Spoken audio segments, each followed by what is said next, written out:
Hello and welcome to the next live stream. We're here on the Bravo Zulu, and today we're talking about empowering future emergency managers.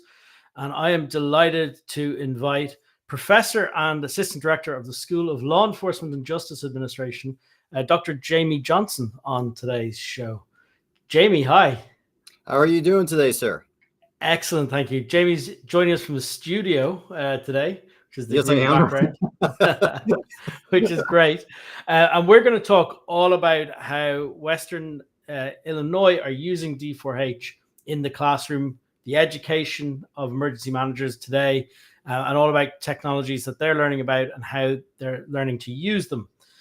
Before we kick into that, you are on our live stream. If you're watching this live, you can leave comments. There's a comment box. We've got Amy as producer here in the background, who's able to put your comments up in front of Jamie and I. And you're very welcome to ask questions on LinkedIn, on Facebook, on YouTube, on X, wherever you're watching this live. You can just put a reply on, and the comments come into Amy, and they'll come up on screen in here. So please do. The more interactive we make these sessions, the better they are. Jamie, tell me about your role as a professor. What do you teach, and what about the university? Okay. First, I'm a professor. I teach in the emergency management and the homeland security sector.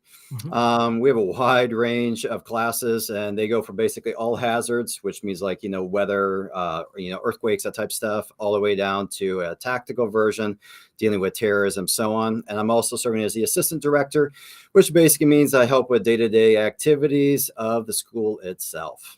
So that is pretty much my life. You are busy. Well, there's loads of viewers coming on here on this at the moment, so it's getting busy. We've first kind of messages coming in. David in York. Good evening, David. We are running at where are we? We are 2 p.m. Pacific, 5 p.m. Eastern US, Canada, and then we've got morning time Australia, 10 a.m. New Zealand. So a good draw of people from around the world should be joining into this.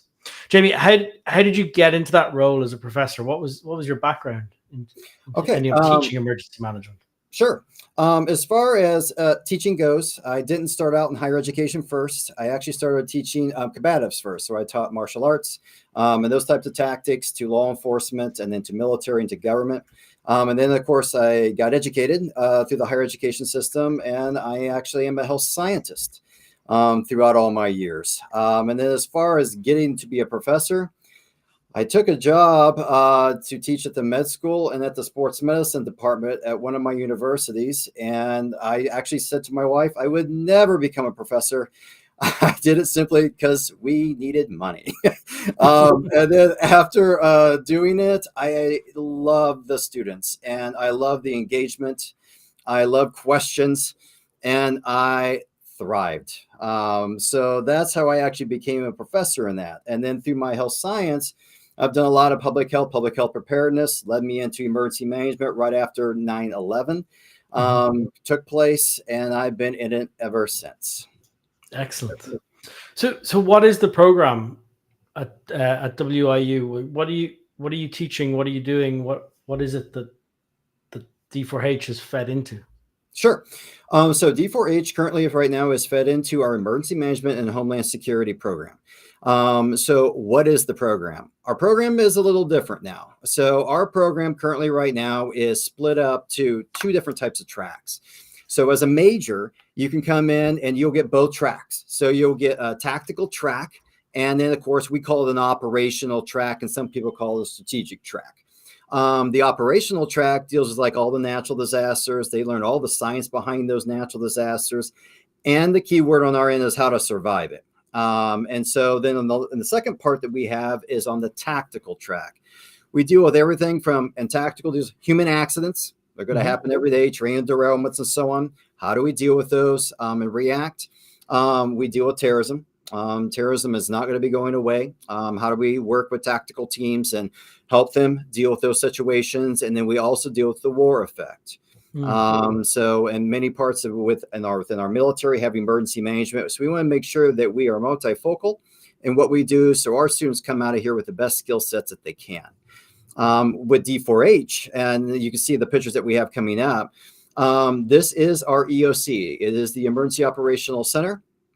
It is fully active and it is fully functional. We have two main areas that we function on. Obviously, our EOC, and everything in our EOC is new, except for the building. The building is older. All the equipment is brand new for our students, and it allows them to utilize all the equipment that they could have in the field. As well as D4H. And there's going to be multiple areas, multiple stations that they would all work in.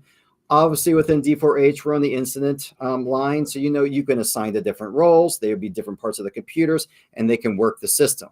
And then, of course, we also have it in our lab. We have a lab system that they're on individual computers. And, of course, we have one main lab up there. But that is the basic part of how we're utilizing D4H. And who are these students? Who are the people who are walking into this environment, into these simulations? What's their background? How do they end up on this course? Okay, excellent. So the first part is we get the traditional students, using that terminology, which means they're coming right out of high school and they want to help people and they want to learn all these systems. That's step one, right? Step two is we've had a lot of firefighters who have been on the job for 25 years now, who are coming back to become emergency managers. We have had police captains come in and said, you know what, I decided I want to come in and get my emergency management degree. So they keep adding on to their skill sets that they have. And that has been a big, big push that we've seen. And of course, we also get from the medical side. Currently right now, in 3 of our classes, 23 medical doctors are currently right now taking emergency management courses. And that deals with HICS, Hospital Incident Command Systems. So, to keep their hospitals safe, what would it look like? What would the ER look like? How could we plan for that? So the more that we can educate, the better off we are and the safer we are as a community. How many students do you have involved in that? I mean, or how many have been through the program and how many at the moment you have a current cohort, right? Yeah. So currently right now we have completed Alpha Cohort 1. That's a Johnson code. Okay. So I could keep track of everybody. Alpha Cohort 1 was basically what we call a 2-year, because we've only been going, this is only our 3rd year currently right now as a program within the School of Law Enforcement and Justice Administration. Since then, as far as our majors and minors, we're sitting right around 130, that are currently within each cohort. Now we expand out to the other parts of people coming into our program. School of Law Enforcement itself and Justice Administration, we sit right around 1,400 students that come in between either law enforcement, Homeland Security, and with all the other minors that we have. It is a lot of students who are coming in either to an emergency management course or majoring or minoring in it. Awesome. You said you might be able to bring D4H up on screen, so we can actually see what that environment looks like for them and how these simulations would go in the classroom. All right, let me see if I can do that here for us. There we go. You should see our screen, right? Robin, do you see it? There we go. Yeah, we're up. Yeah. Okay, so this is our system, okay, that we've got, and basically D4H created for us, so we are thankful for it. The first thing is when we look at it, I'll just scroll down, and I won't spend an hour or two. I promise I wouldn't do that, so because I want to bore you. But we do a lot of testing, and I'm just going to give you an idea that we've got. I always allow the student to decide what they want to do. We've had everything from civil unrest, severe winter storms, Midway disaster, shootings. We had a sarin attack at Union Station, plane crash, all the way down, right? And so wherever that they decide to do, each one of these systems would then have, I'm just going to just click on one here. Just click on one. So then, of course, we would get an area of, say, what did they do? Break it down, each of their sit reps that they might have. And I'm mad, this might have even been Nicole. I'm not for sure who did what on each one of these. But you can see on their sit rep where it was at, location. They had a summary of what they've done, the briefing that what we had.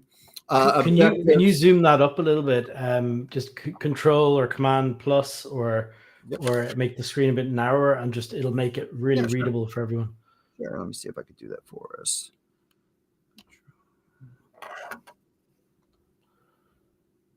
Lovely. That's really readable now for everyone. Okay. Yeah, perfect. So again, not to bore you with details, their job is to make sure that they provide the best details that they can.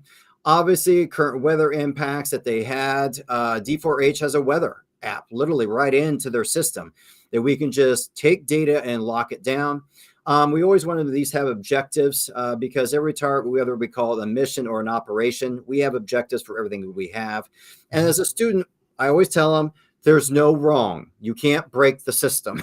So just kind of gives an idea. And of course, organizational chart. Yes, Nicole did this one. And Nicole is a rock star. She's one of our GAs. We have 3 GAs currently right now that have been training so heavily on this. Nicole, Michael, and Will just been phenomenal. I've been so what's it? What's a GA for? Yeah, a graduate assistant. So currently right now they are in our graduate program. With our master's degree, and they actually work in the EOC, train on the EOC. Just phenomenal students. I cannot say that enough on what all the work that they've done. And so have they done the configuration of these templates and things too, or is that yourself who's done that? The templates I still do, and then they will plug in all the data that they have. So yes. Did you find that easy? How was that customization building? Because these are quite complex templates you've built out.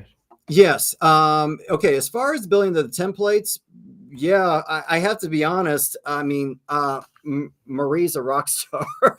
So I got to give kudos to your team just because, I mean, if it wasn't for Brian, I wouldn't be in front of you.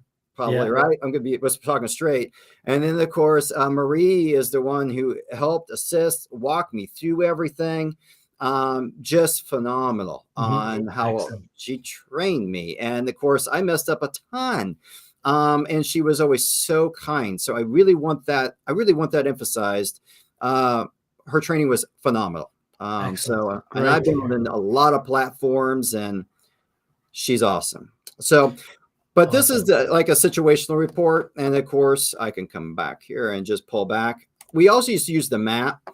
And as far as the map goes, here's what I will tell you about your guys' map. I love. So you'll see up like the 25 and 3s in case we have some configurations taking place. As they start to break down per incident, they're shooting apart. Now, obviously, a lot of people in Chicago. I'm going to go to the forum, Chicago, Illinois. And of course, please know if anyone's watching this, please know these are all fake. So I want that absolutely clear. But as I get closer, you'll see them spider web out. So it allows us to say, okay, if this is for real, right?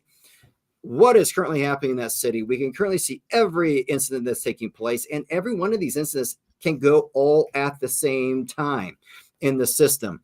So it is just a phenomenal tool. And I utilize D4H, and I tell all my students this: it's a tool. It's a tool. And it's just been phenomenal in that. So I can be quiet on that. If you want me to stop sharing, I can. I keep going. I'm fascinated to see the templates you set up. Sure. So I'll give you an idea. So, and of course, oops, there we go. I didn't want to start a new one. I just hit the wrong button for me. There we go. Come back here. And from the student's perspective, are they finding it easy to use and easy to adapt into? Yes. And I was focused on the map here. Yeah. And you talk about, it's not a glitch. It's just was different, right? Yeah. So like, for example, currently we're on the map, and right now I had 10 cohorts that were all training on it, all separated on it, different age groups and so on, all on D4H. My GAs were in a separate group too. And I kept them away because I wanted to say, what do you think? What did you get? How did this work for you? And one thing I noticed was this. Okay, so like if we pull up, let's say on, if I want to change it, right? Okay, so I can change it, boom, and it goes easy. So depending on the stress level that I'm putting on them that day, there's a timed evolution. So they will be told on the main screen, blow up the main screen. But when I blow up the main screen, without exiting, I lost my toggle. So they know they have to exit the main screen, go to escape to get, all that information that they have. If that makes sense. And that is just it's an extra step. Yeah. As far as usage goes, that has been the only what I call, okay, that's the extra step that we've got. everybody else has, I'm just going to click on, I'll just click on one that's kind of something different here. I can't remember who did the sarin attack. So we're just having fun, right? Okay. Yeah, absolutely. Yeah. So the forms, of course, that we have, each of the forms, some of them were inputted, some that we modified and did. But fuel date, hazardous, all those stuff that we've got. Last modification, I do not know if they filled this one out. They did not. And so it gives you an idea of all the details that we can actually do and these students are training on. The map itself, you can see what they had. And of course, their sit rep that we had that going in here, giving details that we've got. And you'll notice that some are going to be stronger than others. And again, it was like I said to people, it's not my area to judge at that point. It's your job to play. And so, but overall, it's been great. And I can say, and I can come off so I can see you here a little bit. I can come off sharing because I'm kind of blocked if I don't. There, I see you. Okay. So one thing that I noticed was that age, because we talked about, pedagogical, right? On how to use it, how not. I made an assumption that was wrong.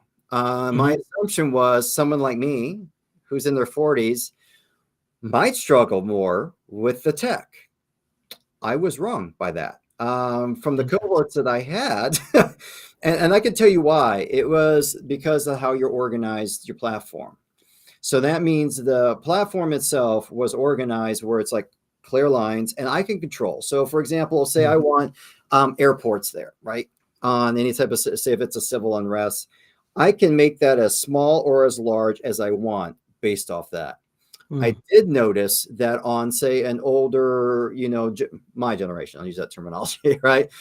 If I hit them with all the stuff that they had, they were slower. Okay. What I started to do was slow that up on training to say, okay, I'm adding them in one at a time and we're applying their rock stars. I've noticed that. Now, I've also noticed it on my 18-year-olds. So I have changed my pedagogical approach to that. And so is there a group who handle that well, or is just that's an issue with it where there's too many menu items visible? The youngest group that I had handled it the best. And that's my 18-year-olds. And to them, I mean, they're coming off of, I don't want to use a brand name apparently, but I'm just like, with their video games that they have, they're used to certain toggle stuff. And that was not a problem for them so much if they had access to the tech. If I had a student that did not have all those gaming areas that they had or computers and stuff, then it was a problem. And I would sit with them. And it was hours that, I would sit with them and say, here's where it is. And then they were comfortable with it. Yeah. It's interesting because there's a whole, in terms of talking about user interface design like that, there's apps now that are the in-trend apps on mobile devices that I try and my brain is not compatible with. Tried one the other day that show how not young I am now, but it took a photo of your face and a photo of your photo. Like you took a photo and a photo of your face at the same time. And then as you browsed, if you dropped the phone down, it showed you different photos depending on the orientation of the phone. So you could be in the moment with the person. And this was just so incompatible with my way of thinking that I just couldn't handle it. And I really feel that it is interesting that a user interface you can grow out of the ability to handle new things like that. Yeah. But it can be. And I found out that just a lot of it was slow it up. And because I was going to do what I call like 100 at a time. Boom. Knock it out. I quickly found out that's not going to work. And these are all your status boards that you're doing. Yeah. Yeah. So I don't want to turn this into me defending D4H.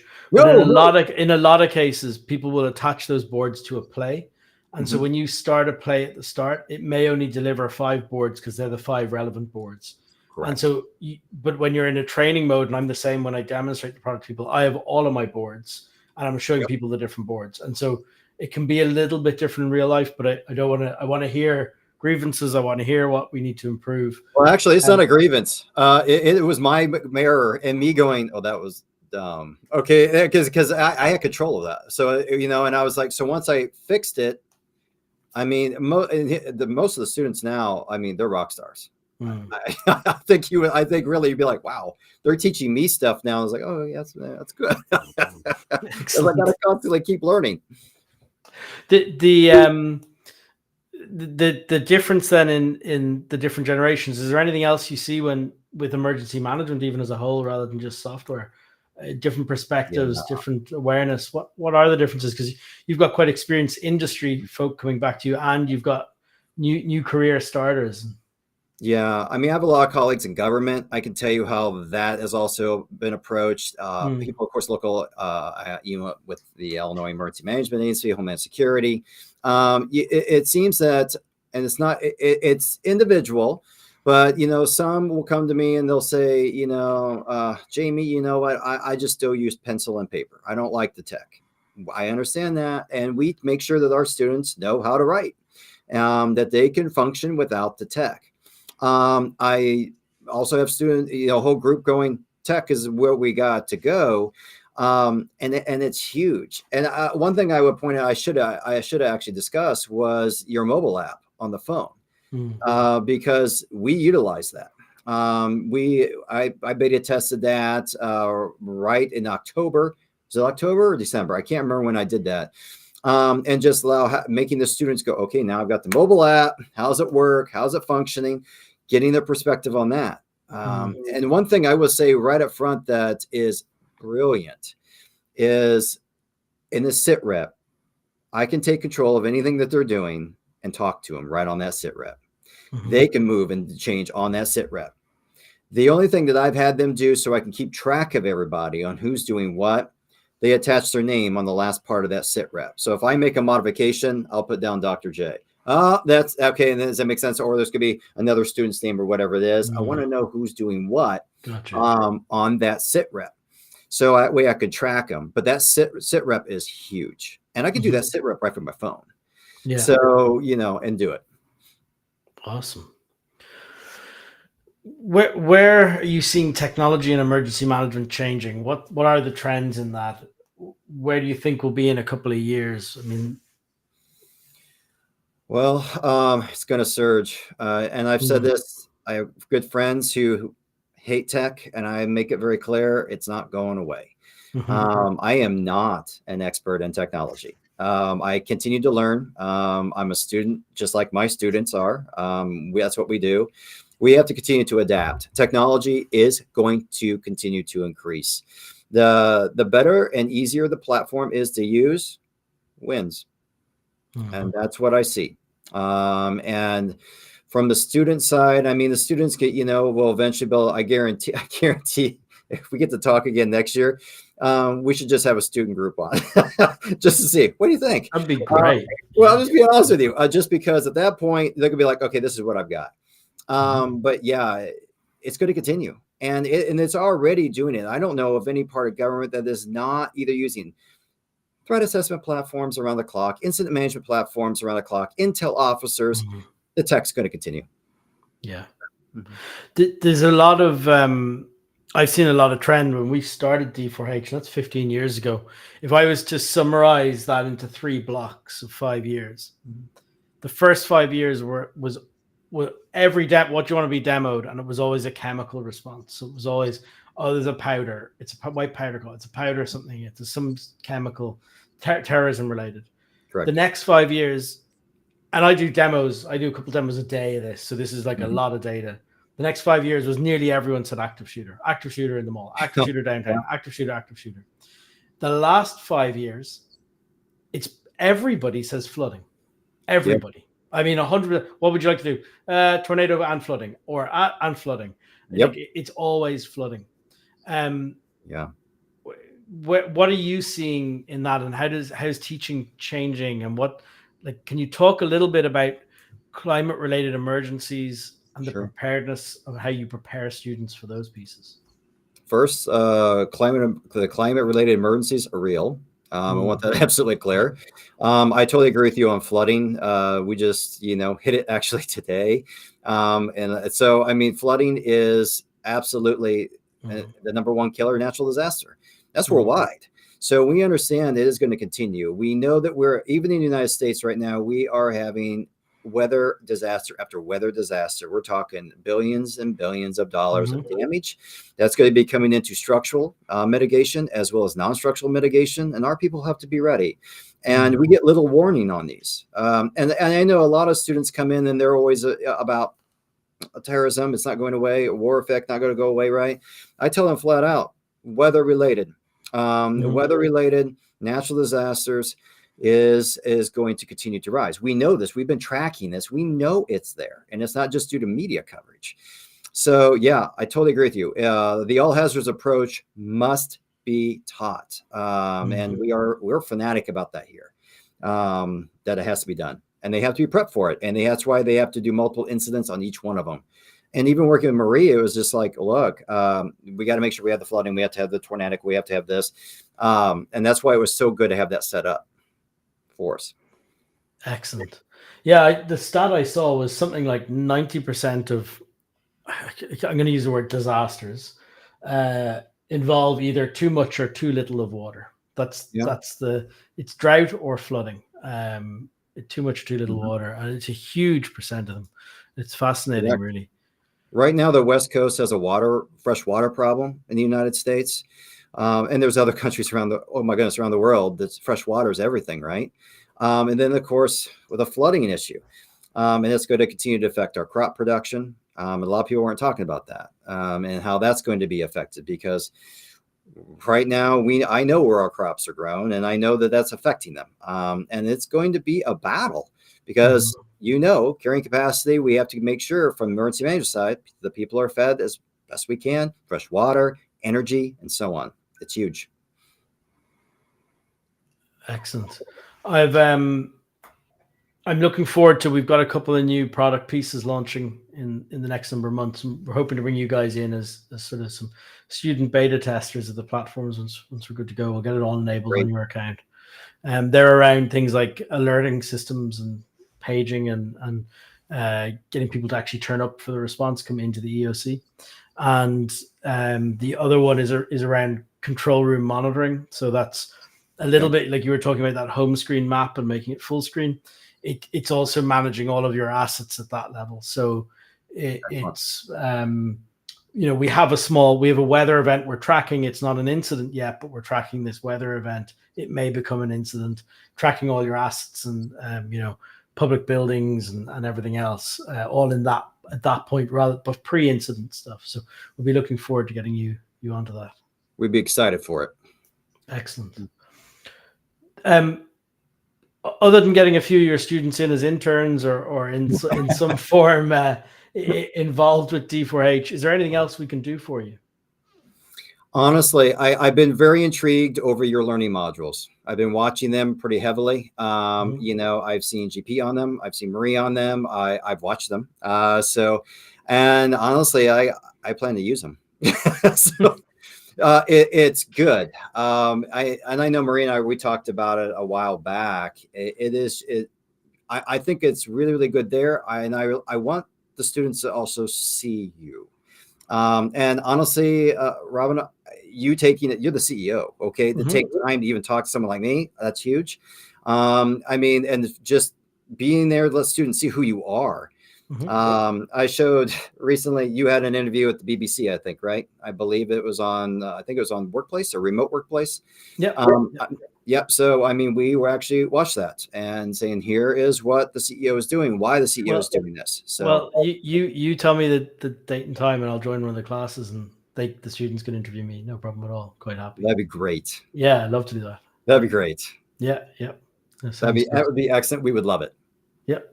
Sign me up. No problem at all. So for anyone watching this, what we've been covering today is how Jamie and Western Illinois University are really teaching future emergency managers how to respond to an incident. They're kind of doing that through simulations, I guess would be the right word, in in D4H to do it. I kind of want to remind everyone watching as well that we do the exact same thing for real emergencies. So it's not just a simulation tool. This is a real tool. It's in use in hundreds of thousands of incidents and emergencies around the world. I think we're at 36 something countries now that the software is in use in. And if you're thinking, well, this sounds interesting, by all means, d4h.com, and you can see what the exact tool Jamie was demonstrating there in an educational perspective, what that looks like in real world incidents. Jamie, anything else for me? Anything else I can do to help? Anything else I've forgotten to ask you about? No, when you said simulations, the only thing I would chime in on is that's one thing that we are big on, is running actualized simulation. And we are, for this group currently right now, we do timed evolutions. And the reason why we do those timed evolutions is to see how well do you know the program. It puts them under duress in a loving way. To know that platform. And we want to make sure that when our students come out, they have the best experience, the best platforms, and the people hiring them are thrilled that they know D4H.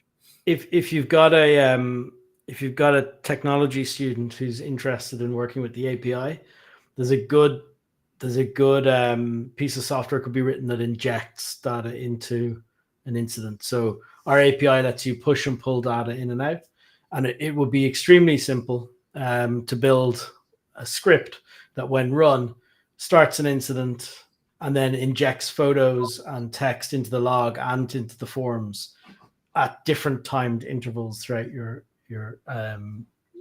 incident. So it'd be a nice little project for a student to build that on the side. But it would be brilliant in my mind. It would be brilliant because that's what we do, and we keep it constantly going. And that way the students get excited and they're in there and they're engaged and they're focused. And no, I would love it. Yeah, I will. Well, if someone builds it, we'll host it on our GitHub for all organizations to use as a simulation tool. But it'd be easy to build. So excellent. That makes the project. All right, excellent, Jamie. Thank you so much again. Really appreciate your time and for all your enthusiasm about D4H. It's wonderful to hear. Well, thank you so much. Thank you for supporting us in the Western program. We love it. Thank you again.